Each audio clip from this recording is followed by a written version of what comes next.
안녕하십니까. 네, 반갑습니다. 어서 오세요. 오늘도 이상적인 하루가 시작되었다.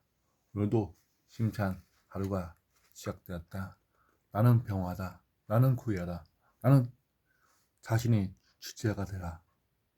2026년 2월 2일 긍자 오늘 힘차게 외쳐보기 전에 먼저 고전이 답했다. 마땅히 할 부에 대해서 나에게 마땅할 부는 어디에 있는가? 하늘에 있는가? 땅에 있는가? 아니다. 땅과 하늘과 바다가 연결되어 있다. 고정이 답했다. 마땅할 삶에 대하여 다양을 명확하게 잡고 10년대로 의지대로 한번 이루어지는 것을 보자. 평생 돈 버는 비즈니스의 글쓰기 힘. 오늘은 여러 가지 글을 한번 써봤습니다. 내가 먹는 약 종류, 내가 먹는 약의 그 날짜, 약의, 약의 그 어떤 성분이 있는지 그런 거를 노트에 생각하면서 내 주위 사람들, 또한 약의 부작용 때문에 힘들어하는 사람들, 약이 왜 효과가 있는가, 없는가. 제가 며칠 전에 관절약을 먹었거든. 근데 관절약에서 몸이 좀 안 맞는 느낌이 들었습니다. 속도 거북하고. 그래서 한방이랑 양약이랑 어떤 성분에 역학이 있는가 그를 살펴보다가 내 몸에 알레르기가 있다 그를 새삼 느끼면서 약을 끊었더만 속이 아주 편했습니다. 그래서 오늘 자신의 주체에 대라 글을 읽어주기 전에 책을 읽어주는 남자 정치훈각의 올해까지 1억 만들기 프로젝트 매일 50명 무리시직 경험시키기 실패를 많이 할수록 더욱 성장해야 한다. 약의 목록과 날짜, 약의 이름을 체크하고 알려주자. 시작의 판이다. 도전 나의 정체성을 구걸하게 한다. 오늘은 자신의 주체가 되라 그 얘기를 해주겠습니다. 여러분들은 의사 또한 한의사 원장님을 주변에 단골 알고 있습니까? 알고 있지 않다면 오늘 내용이 정말 많은 자료가 될 것입니다. 주치가 있어서 개인의 병력과 양력을 종합적으로 모니터할 해줄 수가 있다면 그렇죠. 처방연사나 노인, 부적, 철학제를 의한 부작용을 경험할 가능성이 낮지만 우리나라의 의료 환경에서는 쉬운 일이 아니다. 그렇죠. 쉬운 일이 아니죠. 음. 그렇지만 오늘 엄청난 깨우침인 게 이 노트에다가 약의 성분, 약의 그 날짜, 복용량, 횟수, 처방리를 정리한답니다. 스스로 최소한 주치의 역할을 해야 한다. 첫째는 내가 먹는 약을 먹는 걸 정리해서 가지고 있는다. 특히 새로운 의사를 만날 때는 여러분들 새로운 의사 만날 때는 나의 병력과 왜냐하면 제가 느낀 게 뭐냐면 그 전에 약을 잘못 먹어서 엄청난 알레르기 부작용이 있었습니다. 근데 저는 그냥 말만 하고 그냥 갔는데 알고 봤더만 이 의사 다른 그 약의 뭐라 그래 연결이 안 된답니다. 연결이. 그래서 내가 어떤 약을 먹고 있는지 모른답니다. 얘기를 해줘야 그 의사도 알지, 아니 그 간호사도 알지. 얘기를 안 하면 모릅니다. 그래서 약의 몽둥을 노트에다가 적어놓고 가면 까먹지도 않고 자세히 설명할 수가 있습니다. 의사를 만날 때는 나의 병력과 양력을 의사를 참고할 수 있도록 한다. 이렇게 이런 식으로 아침 저녁 이렇게 이런 식으로. 응? 약의 이름, 일의 복용량, 복용횟수, 총 처방리를 정리한다. 처방리나 약복도 왜냐면 주위에 약을 잘못 먹어서 돌아가는 분이 계시거든요. 누구라고 얘기 못하지만은 정말 마음이 아팠습니다. 병원에서는 처방할 약을 먹어야 되는데 자기 개인의 생각으로 한 방이죠, 한 방. 한 방을 처방을 잘못 자연 의학적이라 할까요? 그거를 잘못 먹었더만 부자석에서 돌아간 분이 계십니다. 너무 마음이 아픕니다. 둘째, 약으로 새로운 증상을 다스리는 생각을 우선적으로 하기보다는, 그렇죠, 생활 습관, 최고 좋은 게 뭐냐면, 저는 속이 좀 거시기 할 때는 단식을 합니다. 하루 한 끼 정도. 너무 편합니다. 한 끼 정도. 여러분들 그런 경험 하셨습니까? 한 끼 정도 굶으면 속이 편안해지고 뭔가 내려간다는 느낌이 들까요? 치료받을 때는 이러한 점을 고려해 의료진과 상의한다. 그렇죠.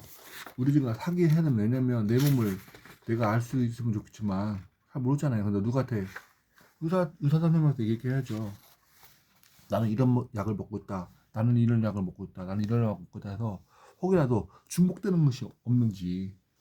이게 너무 중요한 게, 예를 들어서 뭐 이를 두 개 먹으면 나쁠 수가 있잖아요. 1 먹고 2 먹고 3 먹고 이렇게 먹어야 되는데, 약을 정말 이렇게 부작 없는 범위에서, 겹치지 않는 범위에서 먹어야 하는데, 똑같은 약을 예를 들어 뭐 진통제나 소염제가 항산제나 같이 먹으면 어떻게 됩니까? 당연히 우리 약에 그 복용과 할당량이 있는데, 그걸 딱 먹으면, 더 먹으면 알레르기 생길 수가 있죠. 잘못 먹으면 약 죽을 수가 있습니다. 저는 우리 어머니 경험과 또 내 경험을 통해서 뼈저리게 그거를 여러분께 설명해 주는 겁니다. 옛날에, 아니라 3, 4년에도 약을 나는 나름대로 그 설명을 했는데, 의사가 간과한 게 뭐냐면, 내 속에 감염이 있다는 걸 모르고 그냥 진통제만 썼습니다. 진통제랑 소염제만.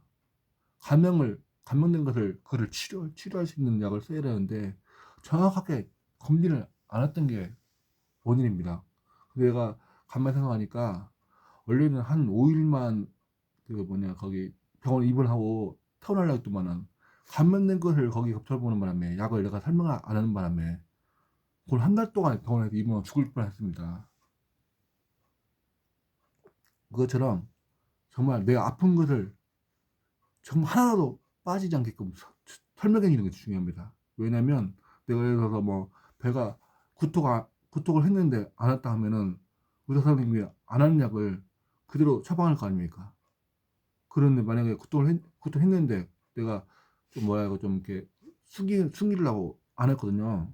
근데 나도 답답한 게 뭐냐면, 나도 그런 경험을 통해서 알 수 있었습니다. 정확하게 얘기해 줘야 됩니다. 창피한 게 아닙니다. 내 몸 내가 지켜야 됩니다. 셋째, 여러 가지 약제를 복용 중인지 인지기능, 신체기능이 떨어지거나 새로운 불편함이 생기는 경우 내가 먹던 양이 아닌지 생각해 볼 필요가 있다. 이런 문제는 특히 잠재적 노인, 부적 제약제를 여러 가지 복용 중인 경우 높은 확률로 나타날 수가 있답니다. 넷째, 약을 바를 때는 고각 지도를 꼼꼼히 받고, 궁금한 점이 있으면 즉시 물어보랍니다. 약사한테 물어봐야겠죠. 이 성분은 어떤 성분이 든가 물어봐야겠죠. 왜냐 그냥 믿고 했다가 혹시라도 잘못 처방되면 어떻게 됩니까?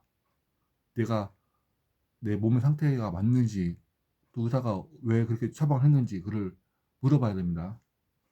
다섯째는 처방 연사나 잠재적 노인증에 의한 부정의 의심 있는 사람이라면 국민건강보험에서 진행하는 다 제약물 관리 사업에 참여하는 것도 방법이다. 이렇게 참여하는 것도 반응입니다. 저도 사고가 터질 때 1년에 뱃속에서 이상이 있어서 그 관리공단에서 거기 하라는 것을 했는데 안 했습니다. 시간도 안 될 뿐만 아니라 환경이 안 돼서 안 되지만 많이 도움이 됩니다. 관리 사업에서 하는 거. 인구 고령화와 함께 만성질환과 개수가 복용하는 약물의 종류를 증가하는 추세다. 그렇죠. 갈수록 약의 그 복용하는 증량세가 더 많죠. 노인, 부적, 지각제와 복용으로 인한 부가적인 문제가 발생할 수 있다. 그렇죠. 약을 정말 잘못 먹으면 복합적인 문제가 발생할 수 있습니다. 약을 제대로 먹고 병을 치료할 수도, 병을 만들 수도 있다. 그렇죠. 양면의 검이죠. 칼이고, 약을 잘 먹으면 치료가 될 거고, 잘못 먹으면 죽을 수가 있습니다. 병심하고 슬기로운 우의 의료 인력을 통해 나의 질병을 진료하는 안전한 도로 하느냐 마음 이렇게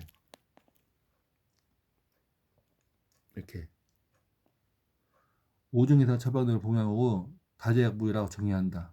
11종 이상을 약을 먹은 후 2종 이상 약을 먹는 사람보다 입원이나 사망의 경험을 가능성이 크죠. 약을 다량 복제하게 되면 다량으로 먹게 되면 안 좋죠. 그걸 압축할 수 있는 약을 처방을 받아야 됩니다. 적고 지병이 적은 이들에게는 별다른 문제를 일으키게 하지만 벽이 많고 노산 어린이는 문제를 일으키는 약을 잠재적 노인 부적 절약제라고 한다. 처방전사나 노인 여러분들 그 부모님 여러분들 사랑스러운 거기 스승님 선생님 있을 거 아닙니까? 부작용을 걱정 안 하면 약의 이름과 저는 이렇게 속에 써놨지만은 약의 이름과 복용량 복용 횟수 목록으로 적어두고 새로운 병원에 갈 때는 의료진에게 보여주면 도움이 된다. 그렇죠. 어떤 거 이렇게 뭐 해서 뭐 실비 첨가하는 것도 마찬가지고 혹시라도 거기서 뭐 물어본 거 있잖아요. 그래서 뭐 진단서 찌라 찌라 하잖아요. 또한 약을 받을 때는 복약 지도를 꼼꼼히 듣고 내가 먹는 약을 부작용이 이룰 수 있음을 인지한다. 모든 것이 부작용이 있을 수 있죠. 근데 저는 쉽게 할 수 있는 거 여기 생뚱맞지만 쉽게 할 수 있는 거 하루에 일쪽 독서하는 거 하루에 한 줄 글쓰기 하는 거 또 1분 운동량을 추천합니다. 쉽게 할 수 있습니다. 쉽게. 그렇지만 하루가 1000일만 되면은 엄청난 능력치가 발달할 겁니다. 그러니 혹시라도 1월 달에 못한 거 2월 달에 천천히 준비하셔서 달성하는 해가 되길 바랍니다. 오늘도 심평해 보내시고 오늘은 약에 관련된 거, 수정에 관련된 거, 또 약의 목록과 횟수, 또 이름을 정말 잘 노트에다 적어서 새로운 병원에 갈 때 설명해주고 혹이라도 중복이 될 수 있는 것이 없는지 살펴보시며 알레르기 없게 살아가시길 바랍니다. 오늘도 할 수 있다. 감사합니다.